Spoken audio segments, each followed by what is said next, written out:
inicialmente, sejam muito bem-vindos a esta webconferência do Telesaúde Espírito Santo.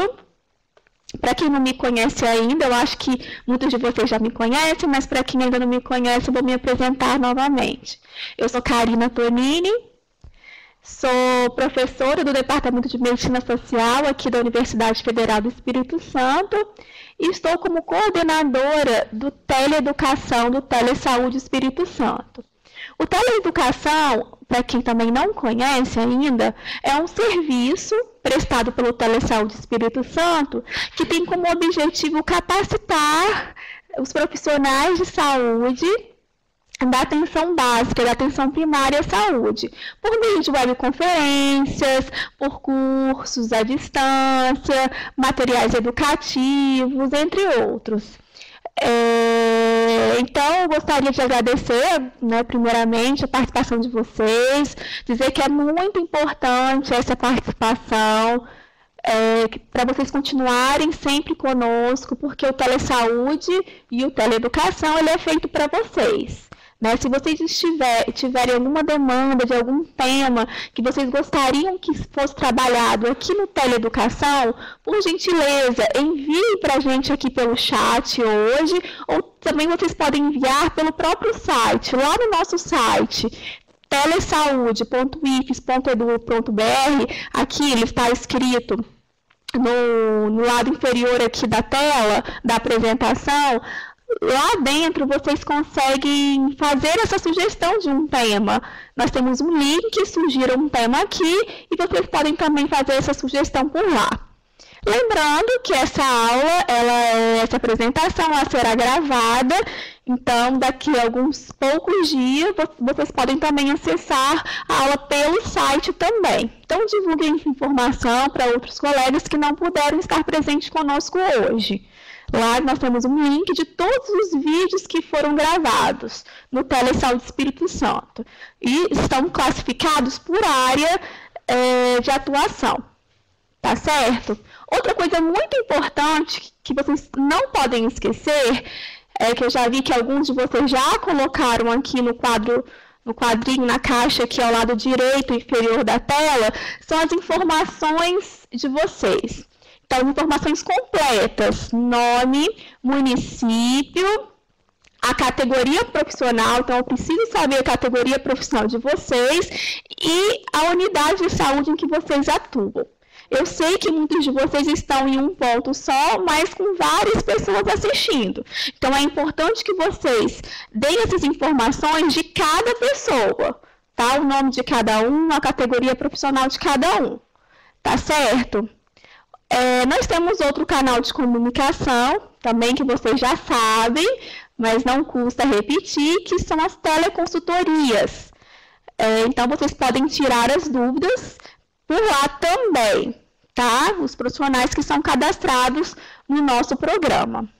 Então, hoje, a nossa webconferência é sobre tracoma, diagnóstico e importância das ações. O nosso palestrante é o Dr. Adenilton Cruzeiro. Dr. Adenilton é médico, ele é referência técnica da vigilância epidemiológica da Secretaria Estadual de Saúde aqui do Estado do Espírito Santo. Então, desde já, Dr. Adenilton, eu gostaria de agradecer a sua presença aqui conosco, a sua disponibilidade de estar aqui. E eu gostaria que vocês também aproveitassem a presença do Dr. Adenilton aqui conosco para realizar as perguntas, tirarem as dúvidas, aproveitarem esse momento que é para vocês. Então, todas as perguntas, todas as dúvidas ou qualquer outra contribuição pode ser enviada através do chat. Tá ok? Então, eu passo a palavra para o Dr. Adenilton para que ele possa começar a sua apresentação. Boa tarde a todos. Gostaria de agradecer a presença de cada um de vocês nessa webconferência de hoje. E o nosso assunto, como a Karina já falou, é o tracoma, como diagnóstico e importância das ações. Então, nós vamos falar. Eu sou médico da Secretaria Estadual de Saúde, da Secretaria Municipal de Saúde também, aqui de Vitória. Nós vamos abordar esse assunto, que a gente acha que é um assunto de extrema importância, um assunto que precisa de ser trabalhado e conhecimento de muitos profissionais. Então, nós vamos iniciar colocando aqui o nosso telefone lá da Secretaria Estadual, lá da Gerência da Vigilância em Saúde, do Núcleo Especial de Vigilância Epidemiológica, que é o 3636-8218.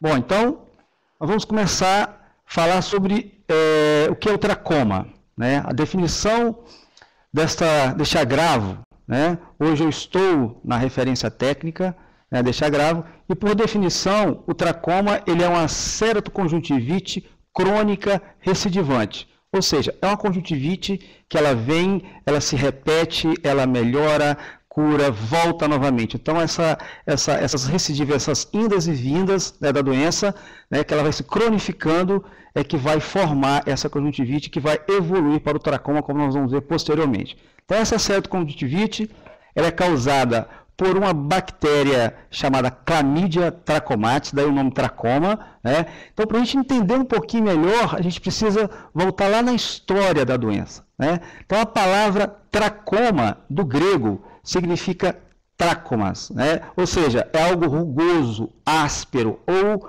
edemaciado. É exatamente essa que fica a aparência da conjuntiva tarsal acometida. Então, quando a gente já viu um nome diferente aí, conjuntiva tarsal, é exatamente aí na região do tarso, da conjuntiva que nós vamos ver mais adiante, é o local onde que a gente vai fazer o diagnóstico da doença.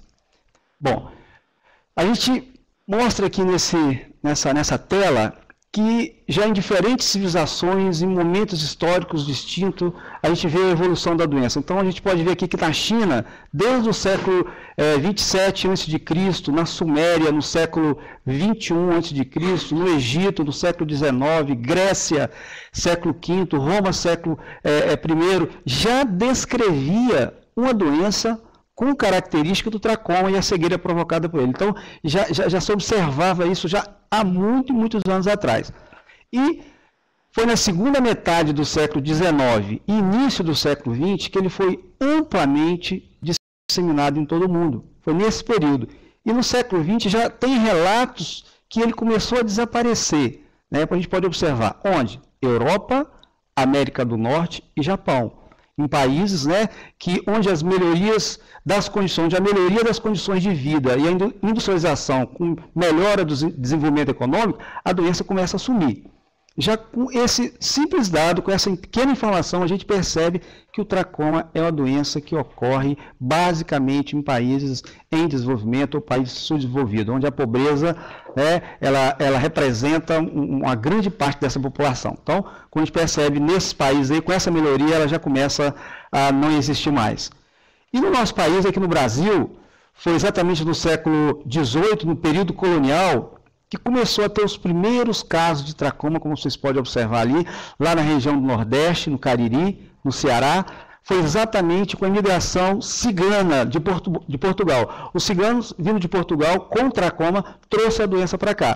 E nessas linhas que vocês podem observar, a doença já começa a disseminar, ela já começa a ter outros focos, e começa a surgir focos em São Paulo e no Rio Grande do Sul. Então, São Paulo, como um grande centro, ele sai na frente, preocupando com a doença. A disseminação dela, a gente percebe que é muito fácil de entender, porque a expansão da fronteira agrícola em direção ao oeste, todo o país, como vocês viram nas setas aí, a doença se espalha por todo o território nacional. Bom, como disse São Paulo, então, já em 1905, já preocupado com isso, Emílio Rivas ele sugere organizar um serviço destinado exclusivamente para evitar o tracoma. Então, o primeiro relato foi nessa data.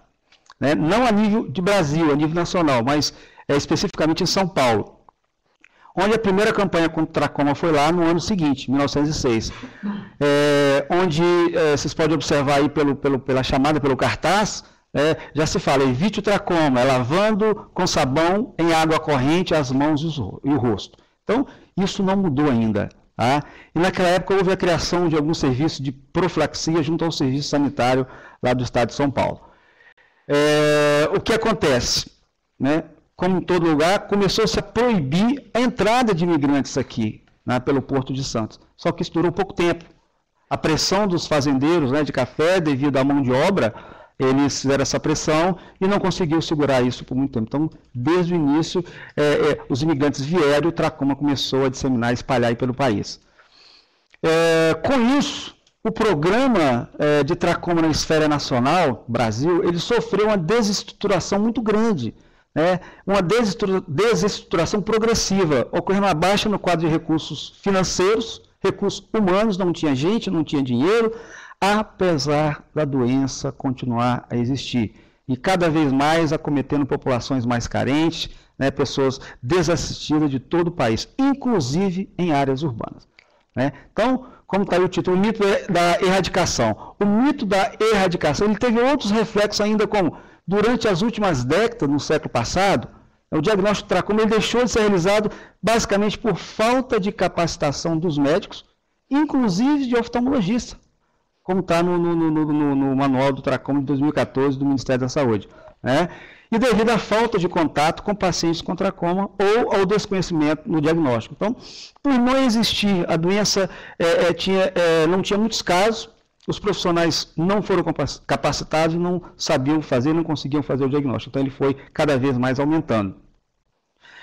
Aí, nesse período, o que acontece? As ações do controle do tracoma ficou realizada pela Fundação Nacional da Saúde, na Gerência Técnica Nacional das Endemias Focais naquela época. Só em 1990 que eles começaram a fazer algum trabalho mais importante por meio do Centro Nacional de Epidemiologia, que é o CENEP, através da FUNASA, da Fundação Nacional de Saúde. Aí, com a política de descentralização, isso pelo SUS, a coordenação passou a ser pela Secretaria de Vigilância e Saúde, que está até hoje, tá, do Ministério da Saúde, que foi criado em 2003. E a execução dessas ações pelas respectivas secretarias estaduais e municipais de saúde. Então, você vê que ela vem desde de muitos anos, por várias questões, vários recursos, esquecido, né? Apesar de a gente saber que a doença ela existe e está cada vez mais aumentando no nosso país. Então, a situação atual hoje do tracoma no Brasil, ele ocorre em todas as regiões, né, com maior prevalência nos municípios com maiores indicadores de pobreza. Né, e é considerado um problema de saúde pública enquanto causa de cegueira, deficiência visual e cegueira. Então, nós vamos ver mais tarde que hoje o tracoma ele é considerado a maior causa de cegueira evitável do mundo. Bom, vamos falar agora da epidemiologia. Então, é uma doença comum, particularmente em países em desenvolvimento, como já citei, onde a pobreza, falta de higiene, excesso de população são predominantes. Né? Como falei aqui, ela é considerada a causa de cegueira evitável, né, a maior causa de cegueira evitável do mundo, onde 41 milhões de pessoas no mundo no tracoma hoje, 7,6 milhões de pessoas com triquise e 1,3 milhões de pessoas cegas devido à doença. Então, isso, né, é motivo de preocupação. Né? A OMS se preocupa com isso e vem compartilhando essas ações com os países onde a doença está mais em evidência, com as ações necessárias para a gente fazer o controle. E o nosso país ele inclui nesse rol, dessas ações. Então, a transmissão da clamídia, né, para o tracoma, ela ocorre pelo contato direto com secreções oculares, secreções nasais, secreções bucais do indivíduo afetado. Então fica fácil entender, né, que é muito fácil de passar de uma pessoa para outra, através de objetos que entram em contato com as secreções desses indivíduos. Como a gente pode ver aí na foto, insetos, objetos comuns que se compartilham, apontador, lápis, borracha, travesseiro, fronha, lençol, esses insetos, como eu falei, que funcionam como vetores mecânicos, como a mosca lambiolhos, a mosca doméstica. Então, tudo isso pode afetar e levar à transmissão da doença. Então, é por isso que as ações elas são numa população bem definida. Nós vamos falar mais adiante que o tracoma ele não é a doença isolada. A gente não pode fazer um diagnóstico do tracoma como a gente faz de uma outra doença. Tratar aquele paciente como uma pessoa isolada. O tracoma ele tem que ter um olhar diferenciado, porque esse caso que a gente faz o diagnóstico, ele é positivo, ele é considerado um caso índice, e a gente vai ter que fazer um inquérito onde esse paciente ele fica, se é na escola, vai ser na escola, na sala de aula ou no local de trabalho, porque a gente tem que ver onde a bactéria está circulando. Bom, os sintomas. O período de incubação do tracoma é de 5 a 12 dias, depois dos quais o indivíduo ele apresenta, vai surgir uma clínica de uma conjuntivite comum, como uma irritação ocular com ardor, lacrimejamento, sensação de corpo estranho, secreção purulenta, normalmente em pequena quantidade, fotofobia, cegueira, então, coceira, desculpe. Então, como vocês percebem, é uma clínica de uma conjuntivite que nós estamos cansados de ver todos os dias. A gente não tem como fazer a diferenciação de um outro quadro, de uma outra conjuntivite.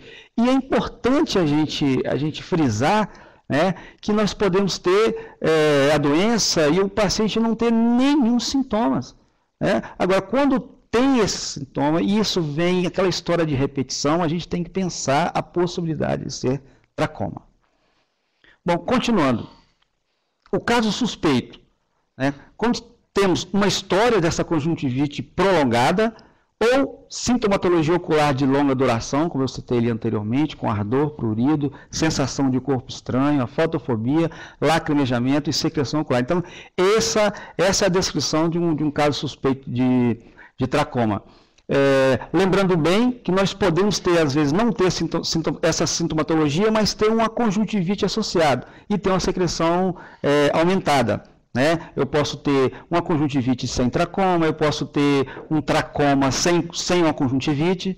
Então, a gente precisa pensar nessas possibilidades para a gente poder se aventar no diagnóstico da doença. Como que eu confirmo? A definição de um caso confirmado de tracoma pela OMS, desde 1987, é qualquer indivíduo que, por meio de um exame ocular externo, apresente um ou mais desses seguintes sinais que nós vamos falar aqui. Então, eu tenho que ter pelo menos um desse daqui para me considerar um caso confirmado. Então, eu tenho que examinar o paciente. O exame é um exame simples, basta ter um breve treinamento, praticar, que você vai conseguir fazer esse diagnóstico com facilidade. Então, se eu tiver uma inflamação tracomatosa folicular, que é a primeira imagem aqui, que nós chamamos de TF, que é o tracoma folicular. Eu estou diante de um caso confirmado. Ou uma inflamação tracomatosa intensa, que nós chamamos de TI, também é considerado caso confirmado. Depois a cicatrização conjuntival tracomatosa, que é o TS, que a gente chama, que é a cicatriz, que é a terceira foto, e a triquise tracomatosa, que a gente chama de TT. E a opacificação corneana, que é o CO. Então, essa é a definição de casos confirmado pela OMS. Nós vamos depois passar a mostrar um por um, em separado, para ficar mais fácil para vocês entenderem. O exame clínico, a gente faz através de uma lupa binocular de 2,5 vezes de aumento, o exame, o chamado exame ocular externo. A gente faz a inversão palpebral, que tem que ser treinada e praticada, e cita-se que se faça isso preferentemente na luz natural, podendo fazer também com a luz artificial. Nós preferimos a luz natural, que nem sempre a gente vai ter essa possibilidade. A gente procura normalmente fazer o exame numa área aberta, numa área bem clara, para a gente poder evidenciar os folículos, evidenciar a lesão com mais facilidade. Então se usa essa lupa e fazendo a inversão palpebral. Aí é a técnica que nós usamos, passo a passo, como é que é realizado o exame, para fazer a inversão palpebral sem nenhum trauma, não tem dificuldade nenhuma. A gente posiciona o polegar e faz a tração aí do cílio, puxando a pálpebra para baixo e fazendo uma alavanca, a gente faz essa inversão com facilidade, sem nenhum problema. Isso é questão só de treinamento, que não vou encontrar dificuldade para isso. Bom, no quadro clínico, nós temos a fase inflamatória. Os sinais clínicos, eles inicialmente mais evidentes, eles são encontrados na pálpebra superior, que é na região tarsal, que nós vamos mostrar no próximo slide. É ali que nós vamos evidenciar os folículos. É ali que eu vou fazer o diagnóstico. Então, às vezes, a gente já encontrou situações de pessoas examinar, fulano, o paciente está com o olho irritado, vermelho, ele está com tracoma. Eu só posso dizer se tem tracoma se eu fizer a inversão palpebral e evidenciar esses folículos, nós vamos ver adiante. Esses folículos, na evolução da doença, eles posteriormente né, o tracoma vai ficando mais intenso, essa conjuntiva vai ficando mais espessa, os vasos sanguíneos, né, os capilares, eles vão se obscurecer, e a secreção purulenta, normalmente, ela indica que eu posso estar diante de uma conjuntivite bacteriana associada. Tem que estar atento a isso daí. Ok? Depois disso, a gente passa para a fase cicatricial, como eu falei, que são as cicatrizes palpebrais, depois a triquise e a opacificação corneana. Então, está aqui. Exatamente essa é a nossa área de exame, onde está tracejado. É muito comum a gente observar alguns folículos. Ok. Então está aqui. Né? Essa é exatamente a nossa área de exame, a região tarsal da conjuntiva superior. Então, depois da eversão palpebral, nós vamos examinar essa região. Tomar o cuidado, que às vezes a gente vai encontrar folículos ali no canto, né? E podemos encontrar também nas bordas. Então, esses folículos a gente não é considerado tracoma. Tracoma é só se a gente encontrar esses folículos, o tracoma folicular, no caso que eu estou falando, exatamente nessa região aí. Então, a gente já percebe aqui, isso aqui é uma área normal, né? A gente vê os vasos sanguíneos aí em abundância, eles indo até a parte superior e sem nenhum problema. Então, mais uma vez aqui, uma conjuntiva normal, depois da eversão palpebral, não tem nenhuma alteração, perfeito. Agora, aqui a gente já observa, né, uns folículos, são esses pontinhos brancos, às vezes são meio brilhosos, a gente consegue observar com uma certa facilidade. E o diagnóstico do tracoma folicular, o ponto de corte aqui é no mínimo 5 folículos, que a gente tem que observar, com menos de 0,5 milímetros de diâmetro, nessa conjuntiva tarsal superior. Aí, diante disso, nós podemos dizer que estamos com um paciente com tracoma folicular, né? Inflamação tracomatosa folicular, que é o TF. Aí você vai me perguntar, doutor Cruzeiro, mas como é que eu vou saber, eu vou medir esses folículos, eu vou colocar uma régua, não precisa. A prática vai mostrar que não precisa, 0,5 milímetro é como se fosse um ponto de uma caneta esferográfica. Né? Então, com essa prática, você vai conseguir identificar isso com facilidade. Então, eu tendo 5 folículos, né, ou mais na região tarsal, lembrar bem, né, naquela área demarcada do exame, do slide anterior, eu estou diante de um tracoma folicular. Esse aqui já é um caso do nosso inquérito que nós fizemos aqui em Vitória.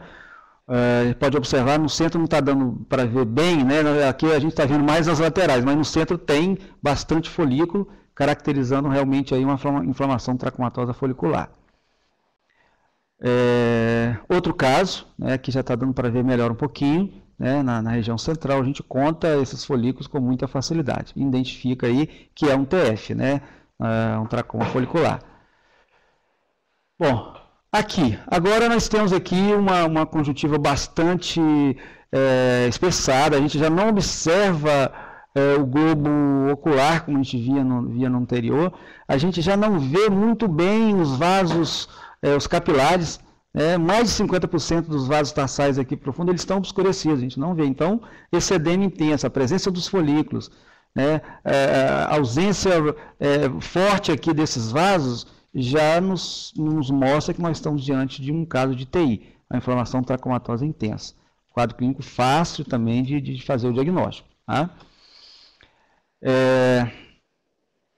O próximo agora a gente vai identificar, não sei se já mudou aí, já está dando para ver já, né? A gente já mostra aqui o mesmo quadro clínico, porém, de uma maneira mais intensa, você vê essa secreção, né? Provavelmente esse paciente tinha uma conjuntivite associada, uma irritação muito grande, e a gente conta ali perfeitamente mais de 5 folículos e fácil de identificar também. Correto?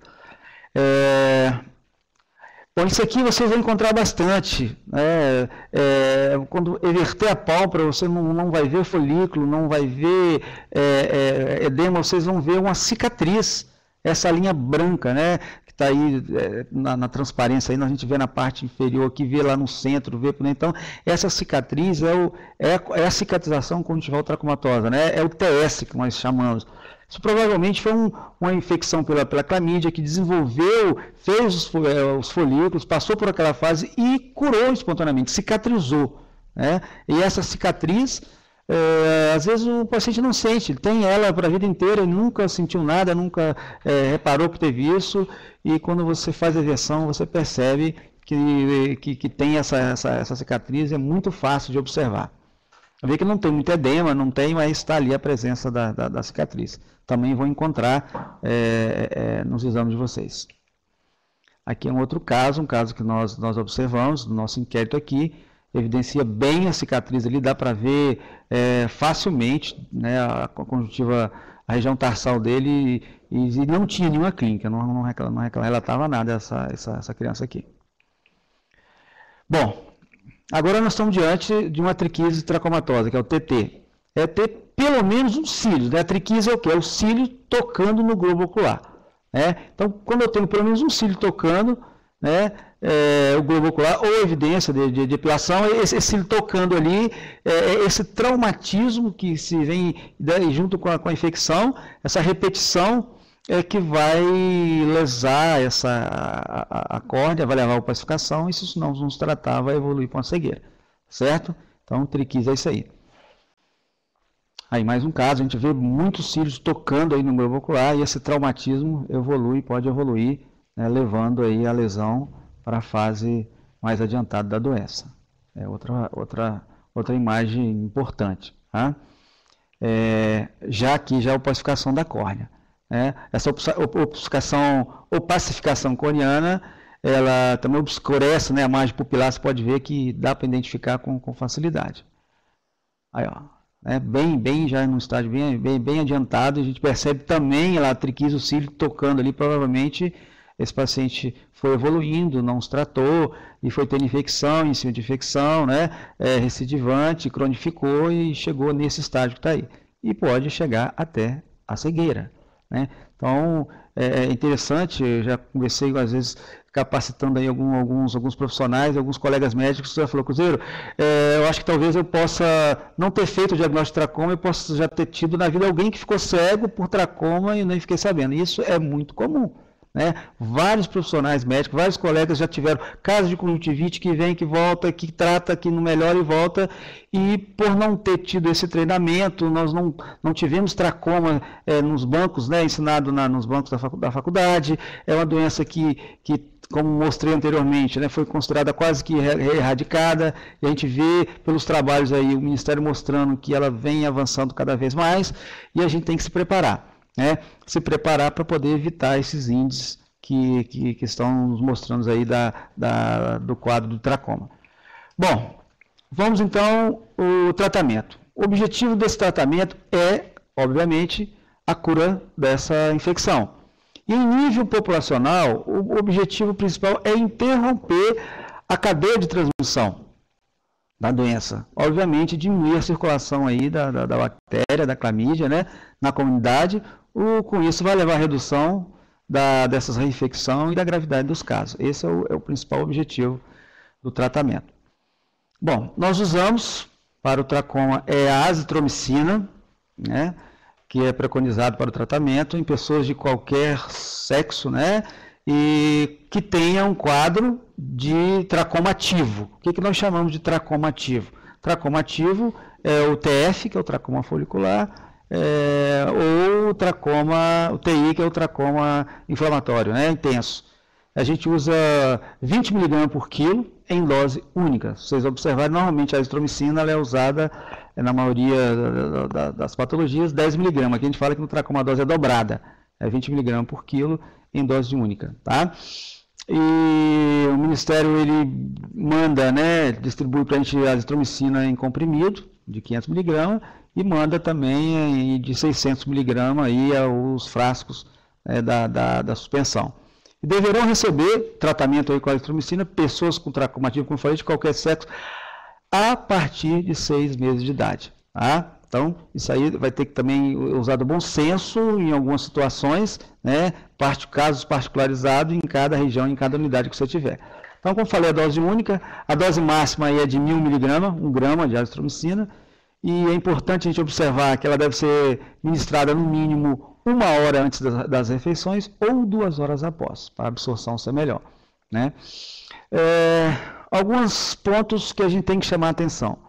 Todas as vezes que você examinar, fizer o diagnóstico de tracoma, se estiver diante de um caso positivo, todos os conviventes desses casos positivos, ou seja, todos aqueles contactantes, aqueles que morar na mesma casa, têm que ser examinados, né, e tratados. Né? Eu digo assim, não precisa ter tracoma, aquelas pessoas daquela residência. Basta um caso índice dali, ser um caso positivo, ser conviventes, todos daquela casa têm que ser tratados, tá? Independente ou não de ter tracoma. Agora, precisa ser examinados, né? Aí você pode perguntar, mas por que se eu já vou tratar, por que eu vou examinar? Porque eu preciso saber que aqueles que estiverem positivo ali, esses casos positivos têm que ser lançados no SINAM, como está embaixo, tá? Todos os casos positivos, porque a gente precisa de ter uma estatística, a gente precisa ter essa relação de casos, saber o número e onde está ocorrendo, tá? Mas os conviventes do caso índice, mesmo não tendo tracoma, tem que ser tratado. Bom, o primeiro controle é com 6 meses após a administração da azitromicina, né, para ter uma alta clínica, ou se tiver recidiva, né, retratar, e o segundo controle com 12 meses após o início do tratamento com alta por cura ou reinfecção. Eu coloquei que é importante a gente ressaltar que a gravidez, né, como já me perguntaram, tem grávida lá, eu trato ou não trato? Né? A azitromicina é um medicamento classificado como risco B. Né? Apesar dos estudos em animais não ter demonstrado risco fetal, mas também não há estudos controlados em mulheres grávidas, a recomendação do Ministério é que se faça o uso em gestante sob prescrição médica, né, e após o primeiro trimestre da gravidez. É claro que a gente tem que usar o bom senso, né? Às vezes você tem uma grávida que não está com tracoma, ela é contato de um caso índice positivo, tá? Vivendo, você pode, dependendo, esperar isso, né? Nem nascer, esperar passar um período e fazer o acompanhamento, né? Fazer o controle e tratar posteriormente, porque não é uma doença que vai, não evolui assim de hora para outra e não é o que vai levar à morte. Né? Então é questão de bom senso, mas o Ministério ele orienta que, se for o caso, pode tratar mais após o primeiro trimestre da gravidez. Tá? As intervenções, como nós vimos lá na transmissão, a gente já percebe que elas são muito eficazes e de baixo custo. Né? A prevenção dela é feita através de hábitos adequados de higiene. Então, é lavar o rosto das crianças com frequência, né, dos casos. Não compartilhar objetos de uso pessoal como toalhas, travesseiro, etc. Criar boas condições sanitárias. Então, isso é a base. Olha que isso já estava falando lá desde 1906, lá na primeira campanha. E não muda, tá? Que a infecção ou a reinfecção, ela vai depender das condições do meio em que vive. Então, é extremamente importante a gente estar sempre orientando. Então, por isso que a gente fala que nas equipes de saúde, cada profissional tem as suas atribuições, o médico tem a sua atribuição, a enfermeira com as suas atribuições, está tudo bem claro no manual 2014 do Ministério, o técnico de enfermagem, o agente de endemias, o agente comunitário de saúde, enfim, todas as pessoas, todos os profissionais da equipe têm essas atribuições e, em conjunto, essas equipes, dentro da sua atuação, do seu trabalho, pode fazer essa profilaxia e, nesses casos em que a gente evidenciar a positividade, fazer o tratamento. Os casos de triquise, eles deverão ser encaminhados, né, para a referência oftalmológica do indivíduo, porque aí eles vão ser encaminhados para uma cirurgia. Mas o tracoma ativo, como eu falei, né, o TI, o TF e o TI, eles deverão ser tratados com a azitromicina. Há uns anos atrás se tratava com alguns medicamentos tópicos, hoje em dia a gente não faz uso dessa medicação, né, via sistêmica mesmo, e usar, né, e orientar esses hábitos de higiene aí que nós mostramos aí para vocês, ok? Bom, a estratégia da OMS para eliminar o tracoma, né, o plano de eliminação do tracoma como causa de cegueira até o ano 2020. Aqui para o Brasil, na campanha que vai iniciar agora em agosto, junto com a Gelmintis e a Hanseníase, quero fazer isso até 2015, mas para a OMS como causa de cegueira até o ano 2020, e eles usam essa sigla, né, que é a SAF. S significa cirurgia para os casos de triquise, A, antibiótico para os casos de TF e TI, F seria educação em saúde, né, lavar o rosto, lavar a face, e E seria o saneamento básico. Então, essa é a estratégia para o OMS para a eliminação do tracoma como causa de cegueira. O importante, isso aqui a gente tem que estar atento, né? Resumindo, né, essa tela aqui. Todas as vezes que você encontrar um caso positivo numa sala de aula, né, e você tiver 10% ou mais naquela salinha, né, de crianças, de pessoas com tracoma, toda a sala tem que ser tratada, inclusive a professora. Tá? Se a gente tiver uma escola, toda a escola, 10% ou mais tiver tracoma, toda a escola tem que ser tratada. Então, isso é importante a gente entender. E o caso positivo, como eu falei, toda a família tem que ser tratada. Correto? Isso é importante para a gente tentar quebrar essa cadeia e evitar com que essa doença progrida, tá certo? Então, esses 10%, você tem que chegar depois com os casos que você fez o diagnóstico. Como eu falei, não é uma doença isolada, como você tem uma pneumonia, você trata aquela pessoa e pronto. Uma amigdalite bacteriana, você usa antibiótico, tracoma não. Tracoma, toda vez que você tiver um caso positivo, você tem que olhar onde essa pessoa está, né? Qual é o nicho, qual é o local, a comunidade onde ela vive. Porque é ali que está circulando essa bactéria. Tá? Por isso que a gente tem que ter esse corte aí de 10% e trazer sempre para o seu local de trabalho, fazer essa estatística, se realmente tiver 10% ali ou mais, tem que tratar toda aquela comunidade. Okay? É importante a busca ativa nas escolas, né, nas creches, nos CMEs, etc., como queria chamar. Ela deve ser sistemática nos locais onde haja suspeita e ocorrência desses casos, né? E as medidas de educação em saúde têm que envolver os pais, envolver os professores, funcionários, né, as crianças, para o sucesso do controle da doença. Então, isso é muito importante, a orientação, a educação em cima desse agravo. Isso, assim, é fato que a gente sempre está falando, sempre está buscando, as pessoas têm que saber o que está acontecendo, né, ou aquilo que você foi fazer. Então, é importante que cada município faça um planejamento, é um trabalho intersetorial, tem que envolver outra secretaria, que no caso aqui é a Secretaria de Educação, né, tem que estar... Isso é uma ação que a OMS preconiza, o Ministério da Saúde também, isso é usado a nível internacional. É uma maneira de você estar até aproximando o profissional da área de educação com o pessoal da saúde. Então, precisa ter esse link, precisa ter essa intersetorialidade. Então, se não tivermos isso aqui, a gente não consegue fazer o controle. A gente sabe que algumas doenças a gente precisa de fazer esse tipo de atividade, a gente precisa envolver outros profissionais, principalmente aqui no tracoma, porque o nicho que a gente observa que é ali naquele meio, o compartilhar daqueles objetos. A gente vê hoje, é muito comum você ver hoje adolescentes, pré-adolescentes, né, que há uns anos atrás não fazia uso de alguns objetos, como lápis de olho, esse lápis que usa na vista, que vai passar, eles compartilham esses objetos, né, um com o outro, e você observa isso com muita rímel que usa, né, aqueles que passam para o outro e a bactéria vai junto. Tá? Então são medidas que têm que ser feitas, medidas de educação. Aí a gente precisa dessa parceria, né, porque é ali que ocorre a transmissão, é ali que precisa ser orientado. E o tratamento, obviamente, vai ser feito na unidade, depois cada profissional com seus casos índices e fazendo as suas visitas domiciliares que for pertinente. Então é importante essa busca ativa. Então, só para finalizar aqui a nossa fala, a cada minuto uma criança fica cega no mundo. 50% desses casos poderiam ser evitados ou tratados. Isso significa que anualmente é possível salvar a visão de 250 mil crianças. Então isso a OMS coloca isso, é uma coisa que a gente tem que pensar muito e trabalhar em cima para fazer o diagnóstico e fazer o controle da doença, né, para a gente evitar com que isso aí aconteça.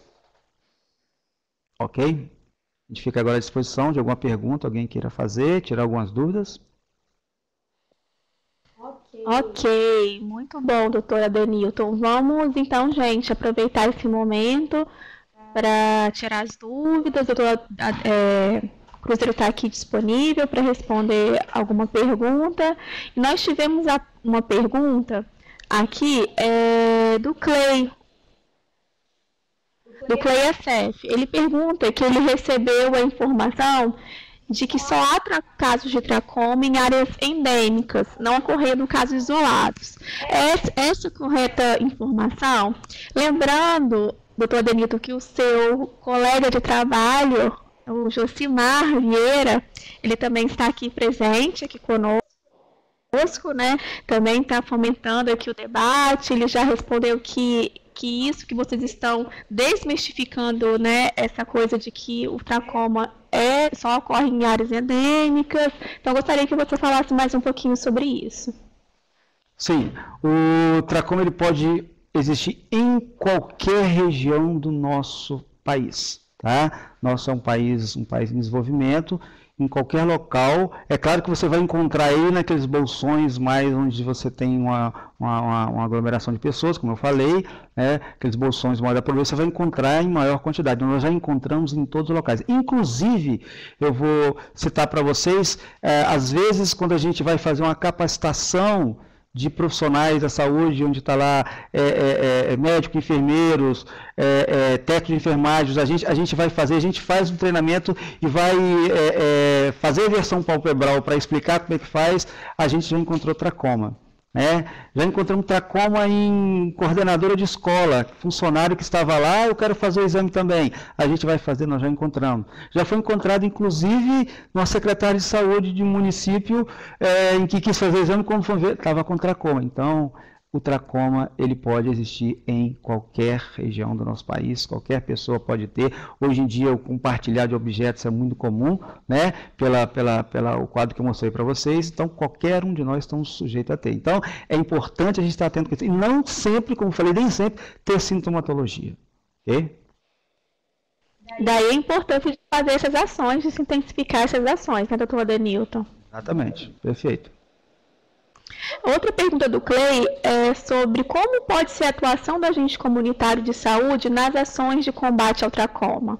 Então, os agentes comunitários de saúde têm uma ação importantíssima, né? Ele pode fazer a busca de casa, ele pode fazer a orientação durante as suas visitas domiciliares, ele pode estar até observando. Eu fiz uma capacitação recente agora no município aqui, onde tinha a presença desses agentes comunitários de saúde, e eu mostrando a importância deles entenderem o que é, né? Até o fato de eles observar e achar que aquilo pode ser tracoma, e encaminhar aquilo para o exame, encaminhar aquela suspeita dele, aquele paciente para o exame, fazendo essa busca ativa, orientando com as educações aí de higiene, como eu falei, né? Uma residência em que tiver um aglomerado de pessoa, ou alguém que se queixar com aqueles sintomas, isso é elementar. Eu tenho uma conjuntivite, eu tenho uma irritação que vem, que está sempre me incomodando, melhora, volta, tenho dificuldade, meu olho está lacrimejando, isso numa conversa, numa visita, ele pode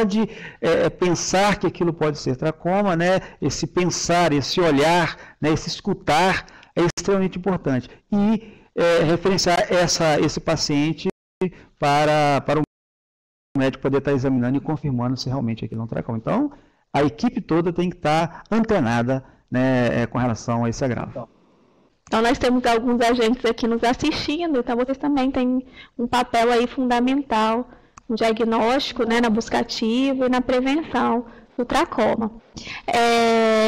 A Joelma de Laranja da Terra, ela comentou que eles realizaram a ação de tracoma esse ano nas escolas, assim como o Marechal Floriano também realizou.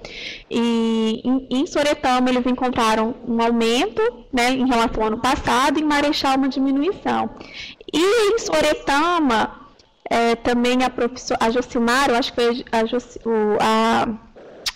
de Soretama, deixa eu ver quem é aqui de Soretama, acho que a Elisama comentou, né, que eles ainda não realizaram essa ação ainda esse ano, porque o ano passado eles foram capacitados, esse ano entraram novos profissionais, os profissionais ainda não foram capacitados.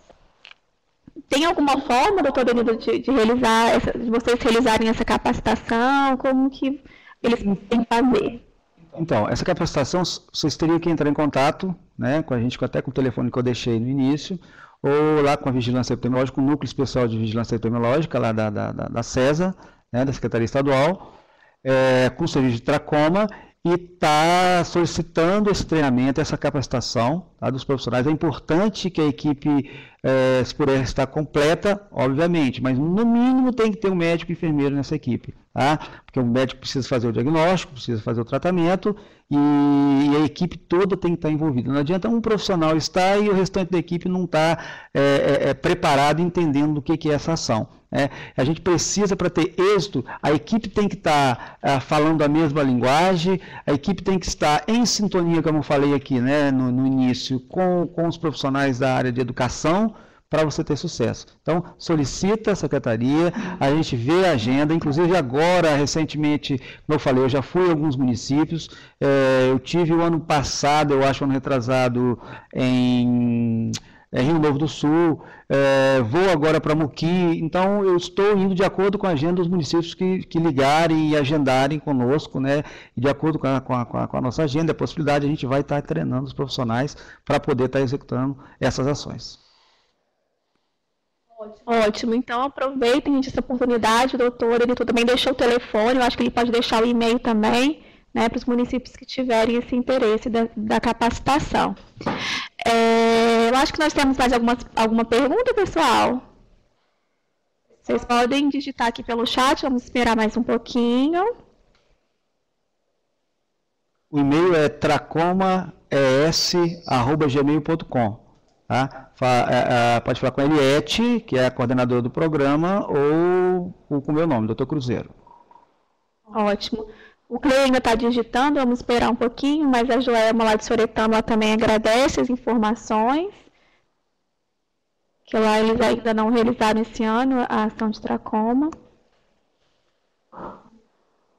Mais alguma contribuição, doutor Adenilton?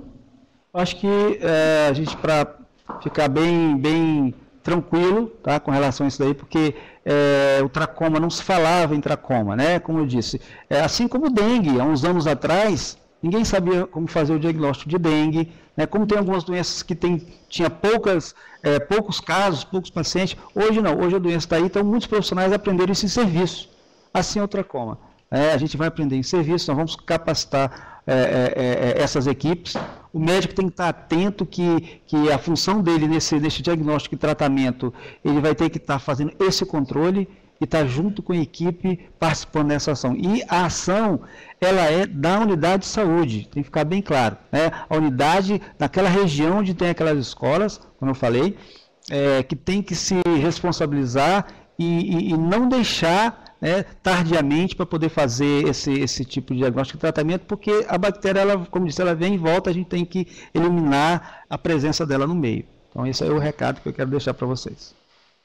Doutor Cruzeiro, eu queria que você falasse do manual. Não sei se todo mundo conhece esse manual que você citou, né, na apresentação, onde que eles podem baixar esse manual, o link. Sim, né, a princípio vocês podem entrar na página do Ministério que vocês vão encontrar o Manual do Tracoma 2014 e se quiser também eu posso enviar via e-mail, tá, para vocês nesse e-mail que eu falei, o tracomaes@gmail.com, desculpe, e solicita que eu mando o link. Ou então, nas capacitações de cada município, eu posso estar levando o link e vocês baixam aí o manual, tá?